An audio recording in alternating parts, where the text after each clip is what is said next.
Kelo mor ahinya to ne joma onyuol kendo odongo kanyachiel. Nyimine mokariyo masani higi oniang' ne odhiale nyasi mane girome kuom thuolo mokwongo nyaka ne ginere higni 69 mokalo. Nyasi mariwogi kendo nobagi e kar dak ma Lanet mantiere kaunti ma Nakuru. Miel, mor kod wer ne omako nyimine ariyo, nyithindgi, nyikwagi kod osiepe e nyasi mariwo kendo nyimine ariyogi masani higi osekalo 70. Felista Mudhoni wacho ni nowuok dhi timo pur e piny Tanzania e higni machien kuma ne obodhe. Bang'e ne oduogo pacho ka ma odak e gwenge ma Loitoktok. Nilitoka huko nikaenda Rudiani. Nilitoka huko nikaenda Kikuyuni mama akiwa na baba. Kutoka Tanzania. Nilikuwa nakaa Tanzania kule kunaitwa Mbeya. Omedo ni notemo manyo nyamingi kata kamano nonyise ni nyamingi nosedar kuma ne odake. Sasa siku moja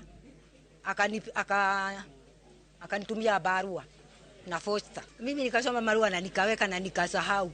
Sikufikiria tena. Veronica Nyambura manyamingi owacho ni noneno Felista mogik e kinde mane odhi e keny e piny Tanzania. Wakati huo nilikuwa nakuja kuolewa.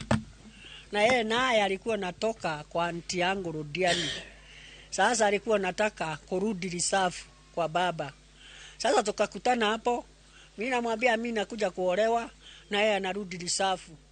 Sasa kwenda risafu mimi bado kumfuata tena. Veronica wacho ni kaluwore kod hera mane obedo e kindgi nodhi nyaka Oloitoktok kuma nowinjo ni nyamingi odake. Kata kamano ne okoyude. Kabende chenro mag lande e gazet kod nyakalondo nokonyago lemo. Nikakaa wiki moja, tulikuwa na pasta wetu alikuwa huko. Nikaenda wiki moja tukimtafuta, lakini nilikuwa namtafuta Felista Mudhoni.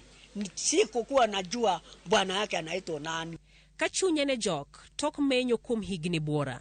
Veronica noromo gi nyathi Felista ma bende ne manye kendo ne gipango romo mar nyimine ariyogo. Kwa tunapigania simu tu. Nikamuliza, "Mama ito, uko tu?" Mimi niko tu. Mtoto wangu akamwambia hapana. Nikupanga tutapanga. Vile utakuja. Sasa wanapanga na ndio siku hii imefika. Kata bed ni gidak kuonde mopogore pachoka. Veronica kod Felista owacho ni pod gidwa bedo kanyakla kuom kinde kapok Felista odok dalane Oloitoktok. Mimi nataka hata wa vijana yake wakirudi wajue tutakaa na huyu sijui mwezi moja sijui.